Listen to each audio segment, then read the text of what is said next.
తాకట్లో ఉన్న మీ బంగారాన్ని విడిపించి ఆ రోజు ధరకే కొనబడుతుంది ఆచారి గోల్డ్. ఇప్పుడు మొన్న నెల్లూరు టూర్ జరిగింది జగన్మోహన్ రెడ్డి గారిది. దాంట్లో ముఖ్యమంత్రి మాట్లాడుతున్నారు. దాని తర్వాత 6-7 మంత్రులు ప్రెస్ మీట్ పెట్టారు. అసలు ఈ జగన్ పని అయిపోయింది, 11 ఒక పులివెందుల ఎమ్మెల్యే అన్నప్పుడు అంత మాటలు అన్నప్పుడు ఇప్పుడు అంత ప్రెస్ మీట్ పెట్టి ఆయన గురించి చర్చించుకోవాల్సిన విషయం ఇది అంత ఇదేందుకు? మీకు ఒక విషయం చెప్తా సార్, జగన్మోహన్ రెడ్డి గురించి నిరంతరం భయపడుతున్న వ్యక్తి ఎవరంటే చంద్రబాబు గారు. ఆయనకి రాజకీయాల్లో చాలామందిని ఎదుర్కొన్నాడు. ఆయన కోట్ల విజయభాస్కర్ రెడ్డిని, అంజయ్ గారిని, లేకపోతే ఎవరి పేర్లు చెప్పండి, చెన్నారెడ్డి, ఆయన ప్రత్యక్షంగా పరోక్షంగా రాజకీయాలు చేసినోడు. కానీ ఇంక్లూడింగ్ రాజశేఖర రెడ్డి గారితో. కానీ ఒక వ్యక్తి యొక్క ఔన్నత్యం అంటే పువ్వు పుట్టగానే పరిమళిస్తుంది అన్నది కొంతమందికి ఇలా స్పార్క్లింగ్ ఐస్లో తెలుస్తుంది. అది తెలిసింది ఎవరికంటే చంద్రబాబు నాయుడు గారు. ఏ విజన్ 20 తోటకూర ఇవన్నీ అది నాకు తెలిసి ఈ హైదరాబాద్ ఎరుబోగులు కాబట్టి విజన్ 2020 అంటారు.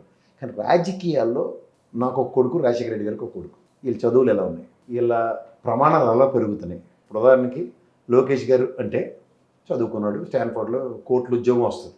దానికి బిజినెస్ చంద్రబాబు గారు ఎస్టాబ్లిష్ చేస్తే బిజినెస్ మ్యాగ్నెట్, హెరిటేజ్ అందుకు.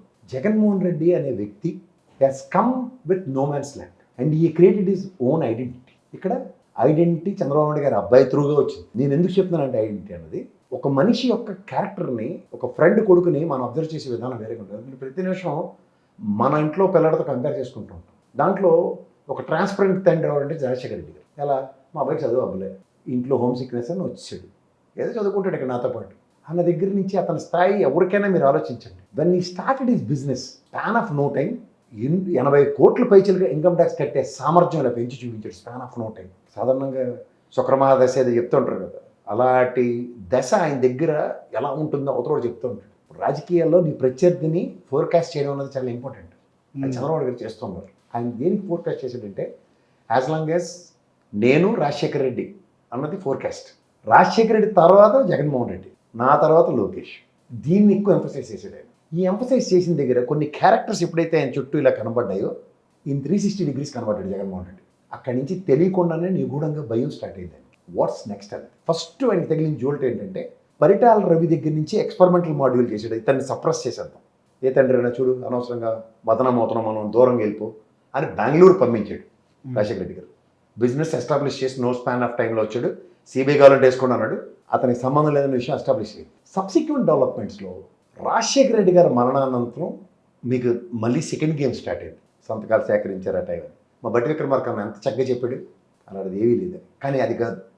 వీళ్ళ దగ్గర ప్రాబ్లం ఏంటంటేనండి, జగన్మోహన్ రెడ్డి గారిది వైఎస్ఆర్సీపీకి సెట్ బ్యాక్ అంటే ఏంటంటే మీరు సప్త సముద్రాలు ఈదగలుగుతున్నారు, దట్స్ యువర్ క్యాపబిలిటీ అంట. కానీ ఇంటి ముందు మురుక్కాలో రెడీ చేసి ఉంచుతున్నారు. మనకు ఒక సామెత ఉంటుంది ఏంటంటే సప్త సముద్రాలు ఈదుకొచ్చినా ఇంటి ముందు మురుక్కాల్లో పడ్డాడటని. కానీ ఇక్కడ గమనించవలసిన విషయం ఏంటంటే ఈ సప్త సముద్రాలు ఇది క్యాలబరేషన్ దేని ఉంది, కానీ మురుక్కాలలో మేము తొయ్యగలం అన్న సామర్థ్యం వీళ్ళ దగ్గర ఉంది. అంటే బురద వేస్తారన్న విషయం మీకు అర్థమైందా? సో ఇక్కడ మీకు సెకండ్ లెవెల్ ఆఫ్ ఏంటైంది, ఆయన్ని సంతకాల సేకరణ ఇవన్నీ చెప్పారు. థర్డ్ లెవెల్ ఏమైంది తెలుసా సార్? ఓదార్పు యాత్ర. కాంగ్రెస్తో కేసులు పెట్టించినప్పుడు కూడా ఎర్రనాయుడు గారి వంతుగా కూడా అంటే వీళ్ళకి అప్పటి నుంచి ఏ అవకాశం దొరికినా ఇతన్ని సప్రెస్ చేసేద్దాం. ఇక్కడ అసలు సిసలైన భయం చంద్రశేఖర్ గారికి, చంద్రబాబు నాయుడు గారికి మొదలైంది. ఎలా తెలుసా? అమ్మయ్య అయిపోయిందే అనుకున్నారు. జగన్మోహన్ రెడ్డి కథ సమాప్తం అనుకున్నారు. 16 నెలల తర్వాత బయటకు వచ్చి వైఎస్ఆర్సీపీ అని తన ఓన్ ఐడెంటిటీ క్రియేట్ చేసుకున్నారు. అక్కడి నుంచి నిజమైన భయం చంద్రబాబు గారికి స్టార్ట్ అయింది. ఎలా స్టార్ట్ అయిందంటే ఇతని యొక్క వైబ్రేషన్స్ నేను ముందు చెప్పాను 360 degrees చంద్రబాబు గారికి తెలుసు. ఎట్నుంచైనా సరే దింపేడంటే బాణం పీక్కోలేరు, లాక్కోలేరు. దానికి ఎగ్జాంపుల్ ఏంటంటే నేను అన్నవదిలిన బాణం అని చెప్పి అదే బాణాన్ని షర్మిల రూపంలో తిరిగి ప్రయోగిస్తున్నారు. ఓన్లీ వాళ్ళ బాలకృష్ణ సినిమాలో చూడండి, బాణం వేసి కొడితే డైరెక్షన్ మార్చి మళ్ళీ ఆడికి వెళ్ళేలాగా విజయకాంత్ సినిమాలో బాలకృష్ణ అలాంటి వాటిల్లోనే ఉంటాయి. నిజ జీవితంలో ఉండదు. బాణాన్ని ఒకసారి if you use your arrow once that's it has to go. But ఇక్కడ ఏంటంటే నేను వదిలిన బాణం, అన్న వదిలిన బాణం అని చెప్పుకునే సామర్థ్యం వదిలితేనే ఇలా ఉంది, ఏమీ లేని మనిషికి కూడా వదిలిస్తే అన్న దగ్గర నుంచి చూసిన ఆ కోణంలో ఇతనితో పెట్టుకుంటే ఏమవుతుంది అన్నది ఎక్కడ నుంచి చూసారు తెలుసా సార్? కాంగ్రెస్ పార్టీకి నామరూపాలు లేకుండా చేయగలిగాడు జగన్మోహన్ రెడ్డి. ఎక్కడ మీరు సౌండ్ వినబడుతుందా? కాంగ్రెస్ అని ఆంధ్రప్రదేశ్లో ఎన్నాళ్ళైంది ప్రస్థానం? 10 ఏళ్ళు అయింది. 15 ఏళ్ళకి మళ్ళీ కొత్త పునాది 24 ఎలక్షన్ అయింది. ఎక్కడైనా కాంగ్రెస్ అని పదం వినబడిందా? కనీసం చిన్న చితక సర్పంచుల లాంటి వాళ్ళకి వెళ్ళడానికి కూడా ఒక్కడు గెలిచినట్టు కూడా లాస్ట్ టైము. ఈసారి అది కూడా లేదు. మీరు గమనించారా? ఇట్లాంటి అనీవెన్ సిచ్యువేషన్స్ ట్రై చేయగలడు జగన్మోహన్ రెడ్డి అన్న భయం చంద్రబాబు నాయుడు. సో అనీవెన్ సిచ్యువేషన్స్లో నేను ప్రత్యర్థిని ఎన్నుకుంటాను అనుకునే కాన్సెప్ట్లో నేను ఇందాక చెప్పిన అందరు ముఖ్యమంత్రులతో ట్రావెల్ అయిన చంద్రబాబు నాయుడు గారు జగన్మోహన్ రెడ్డి అనే వ్యక్తిని 2014లో తొక్కాడు. తొక్కితే ఏమైంది? అతని యొక్క సామర్థ్యం 151. నెక్స్ట్ వీళ్ళు మళ్ళీ తడుకోవాల్సి వచ్చింది 23తో. ఆల్రెడీ కాంగ్రెస్ కాంటెంపరరీ పాలిటిక్స్లో కాంగ్రెస్ తెలుగుదేశం కదా ఆంధ్రప్రదేశ్ రాష్ట్రంలో కాంగ్రెస్ నామరూపాలు లేకుండా పోయింది. సో 14లో తొక్కిన తర్వాత ఏమనుకున్నారంటే ఎస్, అప్పుడు కూడా మీరు గమనించారు, వెనక్కి వెళ్తే ఒకసారి మీకు తెలుస్తుంది, ఇదే జగన్మోహన్ రెడ్డిని ఎంత బదనాం చేయాలో అంత బదనాం చేసుకుంటూనే వచ్చారు. ఆయన ఎప్పుడైతే ప్రజల్లోకి వెళ్ళాడు, మళ్ళీ ప్రజా ప్రతిస్పందనతో అతను మళ్ళీ ప్రజానాయకుడి కింద ఆవిష్కరించబడ్డాడు. అది 151. ఆ 151 ప్రస్థానాన్ని చంద్రబాబు గారికి మళ్ళీ గిర్రమని తిరుగుతుంది. మన వంతుగా చేస్తే అంటే ఏం చేయాలి? అలా 4 ఇడ్లు కదే పులిని కొట్టాలంటే 4 కలవకపోతే అవ్వదు. మనోభావాలు లేవు, వల్లకాళ్ళు లేవు, వచన పర్వతం లేదు, ఏది ధర్మ పోరాట దేశాలు లేవు, మోడీని ఏది పడితే అది మాట్లాడింది లేదు, మోడీ తిరిగి మన అన్ని మాటలన్నా ఎక్కడికక్కడ దులిపేసుకునే నేపథ్యానికి తరలిపోయారు. ఇది జగన్మోహన్ రెడ్డితో జరుగుతుందా? జరగదు. జరగని దానికి ఏం చేశారు?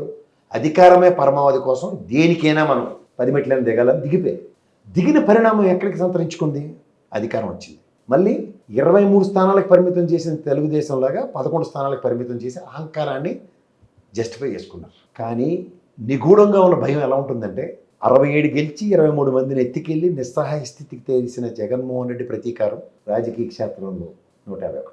11కు పరిమితం చేసిన తర్వాత జగన్మోహన్ రెడ్డి వైబ్రేషన్స్ కనుక నిజంగా చెవి చూస్తే తెలుగుదేశం పరిస్థితి ఏంటి అన్నది ఒక పెద్ద ప్రశ్న. ఎందుకంటే ఈ విల్ ఎయిమ్ ఆల్వేస్ ఫర్ బుల్లై, ఈ will not aim unnecessary things. So ఎప్పుడైనా సరే వ్యక్తిని నిర్మూలిద్దాం అన్న స్థాయికి వీళ్ళు ఎప్పుడైతే వస్తున్నారో వీళ్ళు ఎట్లా ప్లాన్ చేస్తున్నారంటే జగన్మోహన్ రెడ్డి నిగూఢంగా ఉన్న ప్లానింగ్ ఎలా ఉంటుందంటే I need to get a permanent solution, ఇంకొకసారి వాయిస్ రాకూడదు అనుకున్న కాన్సెప్ట్లో ఉంటాడు. This he has tried it. ఏది 19-24 ఎలక్షన్ తర్వాత 24 ఎలక్షన్కి చంద్రబాబు నాయుడు అనే వ్యక్తిని నిస్సహాయాన్ని చేసి పవన్ కళ్యాణ్తో మాత్రమే ఏదైనా జరిగితే జరుగుతుంది అన్నట్టుగా ఎస్టాబ్లిష్ చేసాడు. అంటే ఏంటి? పవన్ కళ్యాణ్ని ఎప్పుడైతే రెచ్చగొడితే ఇండిపెండెంట్గా నిలబడితే మరి ఇంత చేతకరని ఊహించలేదు జగన్మోహన్ రెడ్డి. అంత ముందు దాకా మాట్లాడిన మాటలు ఇట్లన్నిటికీ అంటే ఒక మనిషి భయపడుతూ మిగిలిన వాళ్ళని ఎలా భయం పెట్టాడు అన్నది చూసుకోగలిగితే చంద్రబాబు గారి భయాన్ని పవన్ కళ్యాణ్కి కూడా ఇచ్చాడు. ఇచ్చిన దగ్గర నుంచి ఏమవుతుందంటే ఆత్మస్థైర్యాన్ని పెంచుకోవడానికి చెప్పులు చూపించడాలు, అరే తురేలు మాట్లాడడం, అక్కడి నుంచి ఏంటంటే మనిషిని ఎలాగైనా సరే మనం అధికారం లేకపోతే నెక్స్ట్ లేదు కాబట్టి అన్న దగ్గర శ్రేణుల్ని రెచ్చగొట్టే ధోరణితో వెళ్ళారు. ఆ రెచ్చగొట్టిన పరిణామంలో విజయం సాధించవచ్చు. అది కేవలం తాత్కాలికం ఉంటుంది. కృష్ణ గారి సినిమాలు చూస్తే తెలుస్తుంది, రెచ్చిపోతే అంటే లాస్ట్కి చచ్చిపోతారు. అండ్ మీకు ఎప్పుడైనా సరే మీరు దాన్ని ఏమంటారు, ఒక లాస్ట్ హోప్ ఉన్న దగ్గర వచ్చే వైబ్రేషన్స్ ఎలా ఉంటాయి మీకు తెలుసు కదా. రెట్టించిన ఉత్సాహంతో తాడోపేడో తేల్చుకుందాం అన్న టైప్లో పనిచేశారు. ఇతను ఏమైందంటే మీరు ఇక్కడ జరిగింది ఒక విషయం చెప్తాను మీకు. ఇందాక నేను సప్త సముద్రాలు బురద అని చెప్పాను. మనం సాధారణంగా ద బెస్ట్ సీఈఓ అంటే ఎవరిని చెప్తాం? చంద్రబాబు నాయుడు గారు చెప్తాం. అనివారు సీఈఓకి టాస్క్ ఉంటుంది. ఆ టాస్క్ డెలివరీ చేసినప్పుడే he will be considered as the best CEO. But if you really look into it, Andhra Pradesh విభజించిపోయిన తర్వాత 5 సంవత్సరాలు సీఈఓగా వివరించబడిన చంద్రబాబు నాయుడు గారు ఎగ్జిక్యూషన్స్ వర్సెస్ 5 సంవత్సరాలు జగన్మోహన్ రెడ్డి పరిపాలనలో ఎగ్జిక్యూషన్స్. చరిత్ర చెప్పుకుంటే ఎవడైనా అంటే వీళ్ళకి వెనకాతలు ఎవడో నోరు తెలిసి చెప్పేవాళ్ళు లేక దౌర్భాగ్యం ఉందని, చేసింది చెప్పుకోలేని దౌర్భాగ్యం కాబట్టి. కానీ to be called the best CEO Jaganmohan Reddy because he has executed everything. మీరు ఏదైనా చూడండి, ఒక industrialisation and prosperity growths of AP state in the prospect of GDP. కానీ జిఎస్టీ, ఈ నెల జిఎస్టీ వసూళ్లు పెరిగాయి 3000 చిల్లరని చెప్పి తప్పట్లు కొట్టుకుంటారు. If you really look into the consistency of GST AP state, we were use to be in the top 4. And మీరు ఇంకోటి తెలుసా, జీడిపి ఏ స్థాయిలో ఉన్నామో తెలుసు కదా, టాప్ 5లో ఉన్నాం. అలాగే మీరు economic growth of individuals GSDP అంటారు, అది మన అగ్రిగేట్ 2,36,000 పైన అండి ఒక్కొక్క మనిషి పర్ క్యాపిటల్ ఇన్కమ్. ఎట్లా తెలుసా sir? The సస్టైనిటీ of an aggregate 18,000 అలా మెయింటైన్ చేస్తూ చూపించారు. ఇర్రెస్పెక్టివ్ ఆఫ్ ఎనీ సర్కమ్స్టాన్సెస్ చూడండి, though circumstances are nothing but odd circumstances at corona pandemic also. అక్కడ కూడా మనుషుల యొక్క సామర్థ్యాన్ని తగ్గించలేదు బికాస్ ఆఫ్ సంక్షేమాలతో. అండ్ మీరు స్టేట్ ఎన్హాన్స్మెంట్ ఆఫ్ ప్రాస్పరిటీ అంటారు, అది ఎట్లా? ఒక పోర్ట్లు, అలాగే ఫిషింగ్ ల్యాండింగ్ సెంటర్లు, ఫిషింగ్ హార్బర్లు, మెడికల్ కాలేజెస్ అండ్ సచివాలయాలు, ఆర్బీకే సెంటర్లు and the same scenario village health క్లినిక్లు అండ్ స్కూళ్ళ యొక్క పరివర్తన. సో ద ప్రాస్పరిటీ ఆఫ్ స్టేట్ని కూడా బ్యాలెన్స్ చేసుకుంటూ ఇండస్ట్రియల్ గ్రోత్తో is of doing business number 1. National వైడ్గా 18% దగ్గర 18.5% ఎంతో బిజినెస్ జరిగితే మన దగ్గర స్టేట్లో దగ్గర 21% ఉంది. That's why we stood still as a number 1 for ease of doing business. So ఇది మీరు ఎవరి వల్ల అవుతుంది? పర్సన్ హూ ఎగ్జిక్యూషన్ కంపారిజన్స్లో అదే చెప్పుకున్నారు. బడ్జెట్లో 46 లక్షల ఉద్యోగాలు కల్పన జరిగింది గత ప్రభుత్వం హయాంలో. ఈ యార్డ్ స్టిక్స్ అన్నీ ఒక దగ్గర పెట్టి ఈ తపెల ఛానల్ కనుక జగన్మోహన్ రెడ్డికి ఉంటే ఈరోజు జరిగే బొంబాడింగ్ అసలు కాదు ఏమైనా మ్యాచ్. ఇంకోటి ఏంటంటే ఇతను చేసిన మంచి అనుకో చెడనుకో అది ప్రజలకు ఇచ్చాడు. ఇచ్చిన దాన్ని వెనక్కి యాంటిసిపేట్ చేసే దగ్గర కూడా అతను ఎలా చెప్పుకున్నాడంటే నేను చేసింది నీకు మంచి అనిపిస్తే నాకు తిరిగి ఓటే అన్నాడు తప్ప కులం మతం చూడలేదు, రాజకీయ పార్టీలు చూడలేదు, అందరికీ ఇచ్చుకున్నాడు ఆయన సంఖ్య. ఇవాళ రైతులకు ఇస్తున్నారు 5,000 నుంచి 7,000. ఇప్పుడు 20,000 అన్నారు నాకు తెలిసి. ఫస్ట్ ఇయర్ ఎగరగొట్టారు కదా, ఈ సంవత్సరం 5,000 ఇస్తున్నారు, నెక్స్ట్ ఇయర్ 5,000 ఇస్తారు. అలా రిమైనింగ్ 4 years 5,500 చెప్పిన 20,000 ఇచ్చామని చెప్తారు.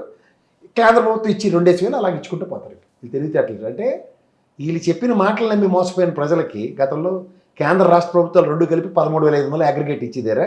ఇప్పుడు ఇచ్చి 5,000 2,000 అంటే 3 ఏళ్ళు 6,000 ఇస్తారు కేంద్ర ప్రభుత్వం. 6 5 11,000 కదా.